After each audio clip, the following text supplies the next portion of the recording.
سلام دوستای عزیزم، اومدم بهتون نشون بدم که چجوری مصریان باستان اولین کاغذها رو از گیاه پاپیروس ساختن و یه جورایی اختراع کردند. این گیاهی که دست منه گیاه پاپیروس هستش که مصری ها از این گیاه کاغذ درست میکردن. از این ماده داخلش این کاغذ ساخته میشده. حالا مراحل ساختش رو با هم میبینیم و این کاغذهایی که این پشت میبینین همشون به این روش ساخته شدن. ما از طریق توری که توی مصر گرفته بودیم آوردنمون اینجا و این آقا در کمال محبت و صبر به ما توضیح داد که چجوری این اتفاق میفته. اول از همه این گیاه رو تقسیم میکنن به تیکه های کوچیک و پوستش رو میگیرن. از روی این پوستش میتونستن سبد درست کنن یا چیزای دیگه.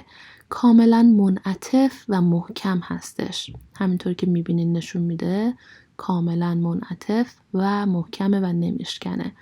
از این قسمت بیرونیش برای سبد استفاده میکردن. اما خود کاغذ از این گیاه، از این داخل گیاه که به شکل سفید رنگ و مثل اسفنج هستش ساخته میشه.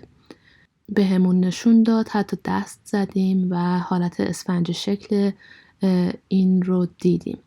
باز همین قسمت اسفنجی رو به تیکه های کوچیک کوچیک تقسیم میکنه به صورت نازک و نشون میده که باز هم چقدر منعطف هستش و محکمه.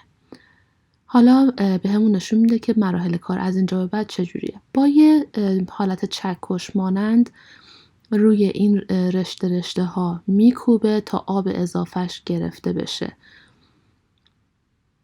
این گیاه داخلش فیبر و شکر داره و الان با این رولی که داره انجام میده باز داره این رو نازک میکنه و همونجور که دیدین آب اضافهش داره خالی میشه تا تبدیل میشه به یک لایه رشته‌ای بسیار نازک که باز داره نشون میده که چقدر منعطف و محکمه. حالا بین دو تا پارچه کتون اینا رو یه لایه افقی و یه لایه عمودی روی هم میچسبونه. حالا چرا این کارو میکنه؟ این گیاه داخلش شکر داره و اون زمان مواد شیمیایی نداشتن که، پس این لایه ها رو به صورت افقی و عمودی روی هم میذاره و بین دو تا پارچه این کتون که الان همین پارچه آبیا هستش میذاره و اون شکر داخل این گیاه باعث میشه که این لایه های عمودی و افقی بدون هیچ چسبی به هم بچسبن و این استحکام اون کاغذ رو باز بیشتر میکنه.